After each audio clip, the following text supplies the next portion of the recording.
And KRS-One, gets all respect for being, a legend of hip hop. He did his thing. We just trying to get this history right. What you think about what you just saw? The interview. KRS-One? Right, KRS-One. I don't know nothing about that. Right. I don't know he won an essay and what did, and his name wasn't. Oh, I know, Mr. Bambaataa, Freight Train. No, he wasn't called Freight Train. He wasn't called Freight Train? No, he was not. Okay, so he had a freight train, but he wasn't Freight Train. Okay, so what about he stopped all the gang violence? No. That means you was over Bambaataa at this time, 74, 75. Yes, I was. You was over Bambaataa. Yes. So the lecture I heard KRS gave that Bambaataa was the head of the Spades and that all of the gangs joined Zulu Nation in 1974. No, that's not possible. No, that didn't happen. KRS-One says in 1974, Bambaataa stopped all the gangs. I'll let you listen to it. I've heard it. Right, you heard it. Are you recording now? Right. That's what I'm asking. Are you recording now? Yes, I am. Okay.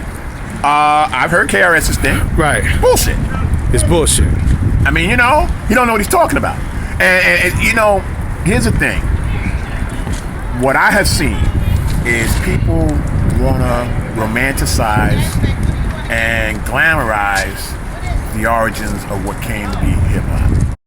KRS is saying stuff about how, he even said something about how Flash created the crossfade. Right. No.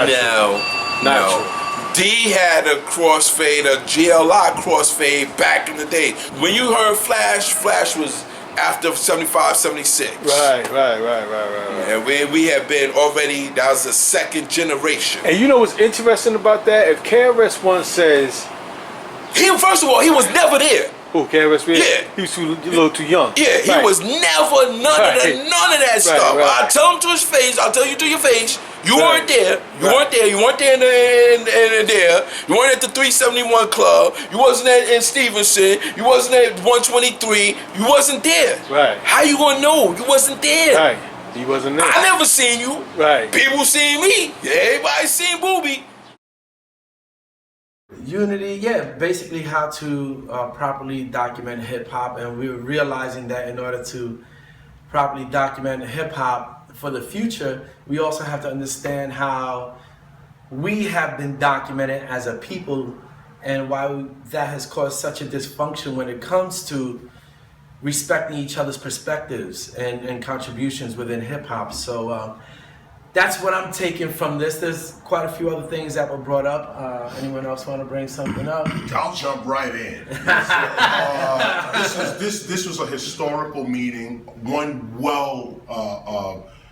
needed this. We needed this. There are those that are out there. We are aware that many people have concerns about the history of hip-hop, the history that I'm teaching, the history that others are teaching as well. Some people are concerned also about the father of hip-hop, the godfather of hip-hop, the creation of hip-hop, dates, and so on. That's why Crazy Legs caused this meeting between ourselves here, Ahmed, KRS-One, Africa Bambaataa, Crazy Legs, to begin a discussion about what should hip-hop's history be now that we've lived it for 40 years and we know that there were more players involved than just Kool Herc, Africa Bambaataa, and Flash. Now, it was Bam, we realized, that gave Kool Herc his accolades. Herc, of course, can speak for himself. We know this. And we know the story of Herc and Cindy, and it's part of hip-hop's folklore.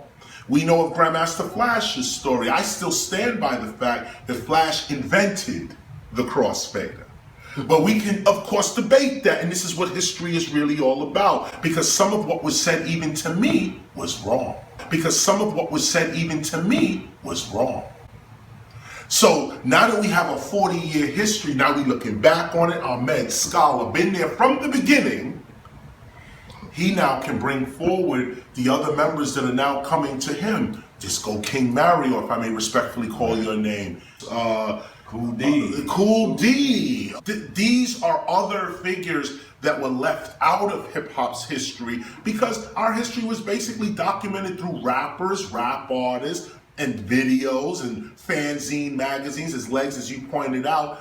We were young.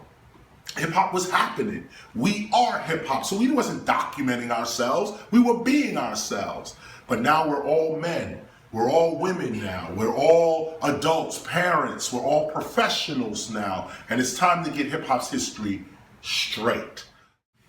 Legs is the one that called the meeting yesterday, and I called Legs on behalf of Bam. Bam asked me to call Legs. I called Legs, but I said I'm just gonna come. Me and Legs I'm just gonna go to Legs' house, and we just gonna talk and try to get ourselves together, and that's what it's gonna be. Right. So Legs calls up Bam and Ahmed, and now it becomes a meeting of the minds. Where now we're sitting here discussing, and it was a real heartfelt meeting, because what actually came out of it was not only how we can succeed, but we actually honestly talked about the errors, the scholarly errors that we were actually making. The scholarly errors that we were actually making. And then there's some debates as well. Like, well, I'm not gonna get into it, but it's like we're really dealing with hip hop's creation, where you argue out certain points, where you bring up certain things. Like, Legs was saying that some of the information that even he was getting, was questionable even to him. I mean, Legs is now dealing with Cornell University and other universities as well. But speaking directly about Cornell, Legs was talking about, how history is now being looked at by other people.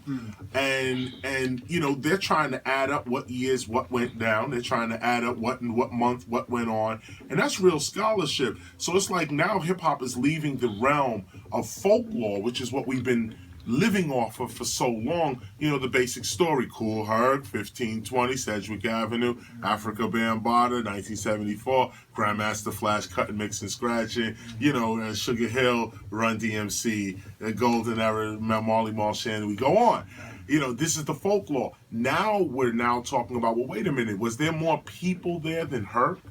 Who else was part of Soul Sonic Force, for instance? What else was going on? Who were the B-Boys before Rocksteady? Bam was not the leader of the Black Spades. Bam was only part of the Black Spades. Bam was not the leader of the Black Spades. Bam was only part of the Black Spades. Things like that in terms of scholarship is extremely important. Things like that is extremely important, especially while universities are out there with hip-hop courses and no authority whatsoever, no foundation, nothing. They're just saying, we teach hip-hop. Okay, so let's go over Biggie's lyrics, or let's talk about the importance of Tupac on sociology. That's not hip-hop at all. So finally, we're coming together to say, you know what, we're not knocking anyone's perspective. No one's perspective is good. We're including all perspectives, but we're going to have to now come up with a history that makes some kind of sense, some chronological sense, all the hype, what we said in the past, who did what, and so on. We're going to have to come with evidence now. You're going to have to say, we're going to have to come with the real. So I'm open to this once and for all, and it links with the museum, Universal Hip Hop Museum as well. I'm here to discuss that. Who are we going to decide and say, yo, this is what it is. We're not moving from this. We're going to canonize this knowledge, and this is what it is. So